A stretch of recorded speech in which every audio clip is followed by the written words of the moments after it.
Hi there, my name is Elise and I am a holistic wellness coach specializing in integrated attachment theory, and I work with anxiously attached women overcome their core wounds and find that secure, loving relationship that they truly deserve. Today, we will be watching Netflix Love is Blind US Season 7, and we will be analyzing it through the lens of attachment. I don't know anyone personally in the show, so all commentary is purely speculation. Now, let's get started. So I'm an art dealer. I grew up working in the business and stuff, and I inherited it pretty young. My grandpa got cancer, died. My grandma got cancer, died. My mom got cancer, died. My dad got cancer, and my stepdad got cancer, all in 3 years. Geez, all in 3 years, that is a lot of major loss. Yeah, I recently lost my grandparents, and that was pretty significant for me and kind of uprooted me in a way I wasn't expecting.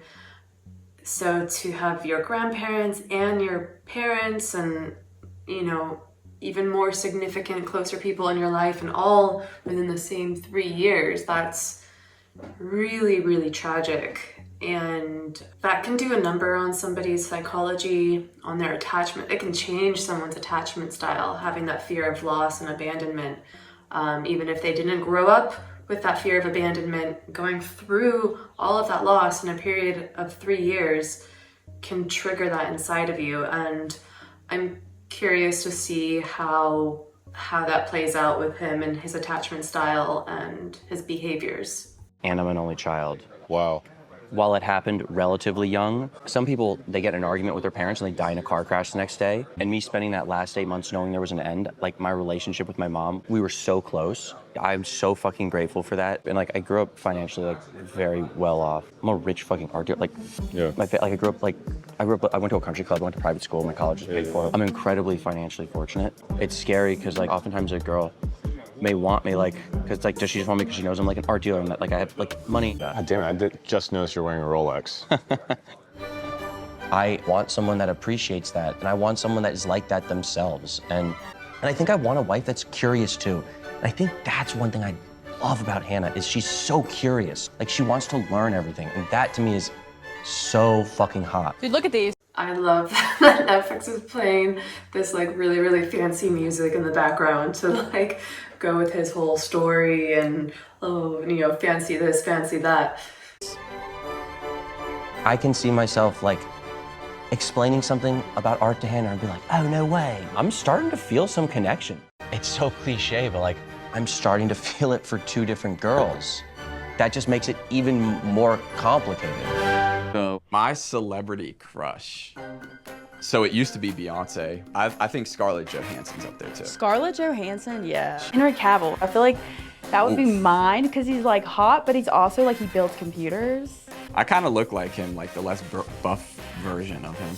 I don't have a type, but an athletic, hot nerd, yeah. You got the first two down. I feel like I know exactly what you look like. I don't want to know exactly what you look like. Yeah, the whole point of the show is to not have an idea of what the other person looks like, and once you do get that sort of information, it can kind of change things in your mind about you start kind of building an idea of this image of what this person looks like, and the more that you do that, the more it can cause problems when you do actually see them.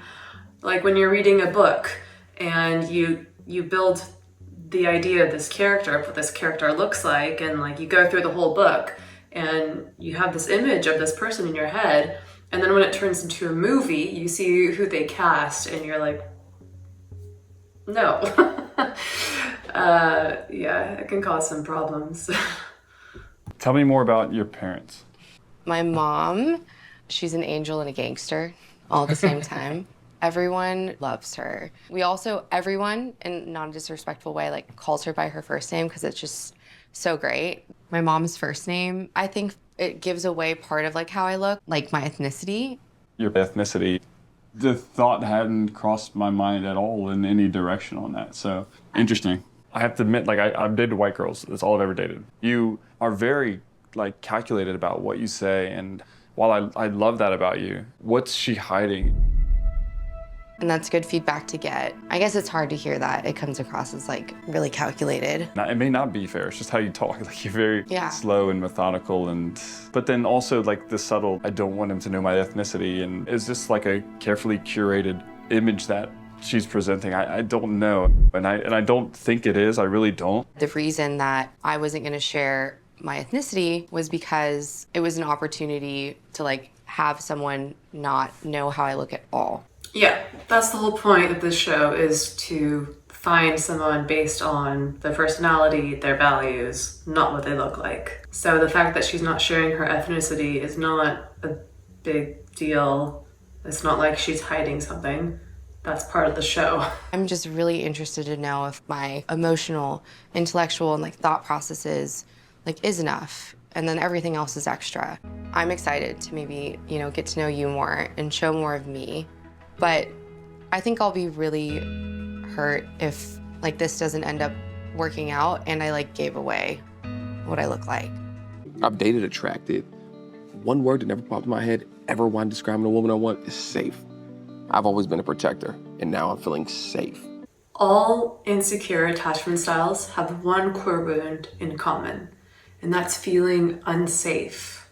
All of them, whether you're a dismissive avoidant, fearful avoidant, or anxious attachment, they all feel unsafe. So that is something that they are consciously or subconsciously always looking for. And yes, you know, secure attachments are looking for that as well, but they don't have the same wounding around it. They're two very different kind of girls. Brittany's gonna be expensive. I have money. Nick D, he's such a charming, charming man. And he has got me charmed. I really think he's ready. I think he really wants a wife. And I'm like his number one. He's just so hard for me to figure out because he says these things and I don't believe him. The way he talks, you can tell that he's very experienced with women, and it's scary that it might be like manipulating. And I think I had such strong feelings for him. I don't want him to ever break my heart. He definitely objectifies me. Like I can't wait to see you in a bikini. He's like someone I think that like I would not want to go to sleep without makeup on. Like, that sounds like a walking red flag. He's a charmer. Watch me go in there today. And then I'm like, I love him. You're gonna like cut him loose at some point, right? I just don't want to cut him off yet. I don't know. You know what you gotta do. Yeah, this is a tough one. I mean, especially for this TV show and what the whole point is. You know, you already have this, or Hannah already has this idea, and talking with all the other girls, they also agree that Nick is very suave and is a good speaker and has a way with words. And so Hannah's guard is up because she thinks, oh, could he be manipulating me? And the fact that he's like, oh, I can't wait to see you in your bikini, that is quite objective. And, you know, that's not really what they're supposed to be doing on this show. So it would have me on my back foot as well.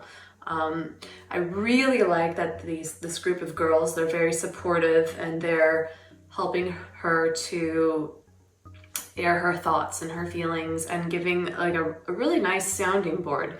So far, there's no drama between the women, and I really like that. I have like a lot of concerns with you. Why's that? Why are you here? Like, why did you want to do this? Because dating for me in the past didn't work out. It's been about first impressions with me, and like, I haven't dated since my last relationship, and it's because I know the qualities I'm looking for in a person, not looks-wise. You know, I've done a lot of reflecting what my parents look like and how happy they are and the qualities they have, and, you know, my friends who are getting engaged and married, like what that looks like and stuff like that. And it's become clear, like, I was doing it wrong. I was looking for, like, the wrong thing, and I want that unconditional love, and I want something sincere. I want something genuine. Obviously, you talk about how great you look, right? And you do. You've got it all. You've probably gotten everything you wanted in life, right? Like, you were a college athlete, then you went pro, and then, like, I don't think you have trouble finding someone in the real world. So here she's questioning his intentions, because if she thinks that he doesn't have a problem finding someone in the real world, then she's thinking he's not here for the right reasons. He's probably here to be on TV, to get famous or whatever. So it's good that she's questioning him about this now. You seem pretty perfect. Why are you here? I've got a lot of depth to me, and I'm funny, and like I know a lot of stuff, and like they're never interested in me. As a woman, you feel like you have to be perfect all the time. Like I have to put my makeup on, like I have to be as skinny as possible. My hair has to look good. Like I have to like be this perfect person. Yeah. And like I don't want to be that. Like I just want to be like unapologetically me. You want me to be like completely honest with you? Of course. I'm scared that like the reason why you like me so much is because you think I'm hot. I feel like you think I'm like this like Victoria's Secret model, and if I'm not that, like No, if that's what I was looking for, like I wouldn't be. you say all the right things, like you're great, you're perfect, like So why can't you just go with that? that's the problem. I don't know what it is. There's like this like gut feeling, and I can't like figure it out, and I just don't like it. So this is her intuition picking up on this, which is probably either from past experience that she's had with people that are similar to him. Yeah, I'm definitely gonna say this is something from her past that maybe she doesn't even realize right now why she's feeling this way, but it's something that she's experienced before, and now it's triggering.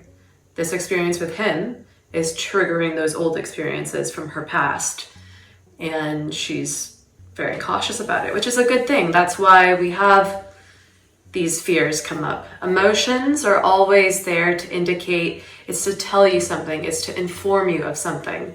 It's a way to, your body communicates with you. So this is a good thing, what she's experiencing. I know you say that you would accept me fully, but I just don't know if I believe you. I really like you. Could we spend the rest of our lives together? I'm just not sure. And I have to be sure. I think you're still working on who you want to be. I think my connections with other people just grew stronger. That sucks to hear because I saw myself leaving here with you. And I could see a future with us. I guess you didn't think I was the right guy for you, so I hope the rest of your dates go well, and I hope you find the right person for you, because you're beautiful on the inside and out. So I wish you the best of luck. So wait, did he just break up with her? I'm confused. Why do you feel bad? He was like, I just pitched my life with you. And he's like, you are my person, like I want to marry you. You said, I'm not sure, and he said, you're my person, I want to marry you. Mm-hmm. Oh my God. I was like, Leo, oh my God, I did not fucking mean to say that. That's my number one. That was my girl. What changed? You know, I think I like love him, but I shouldn't love him. You know what I mean? He's going home today. Fuck me. Okay, so what just happened? I think she was trying to say that she needs to get to know him more. She does need more time. It seemed like she needed more time to really see who he truly is and what he truly wants, because to her he wasn't being very authentic. It was more superficial, and she has this other connection, so she has to weigh them out. But his response was, okay, bye. So we'll see. I don't know if he's actually gonna leave right away or if they are gonna try to talk again. I think it would be beneficial for them to talk again, because obviously he's pretty bummed about it. And with Hannah's number one, Leo, also having another person that he has a connection with, it gets complicated. But that's how the show is. So yeah, those are my thoughts of the episode. What are your thoughts? Do you agree with the things I said? Do you disagree? Please put it down in the comments below. I'd love to start a dialogue with you. And if you like what you have seen and want to see more, please like, comment, share, subscribe, and I will continue to put these videos out. And I look forward to seeing you again. So see you next time.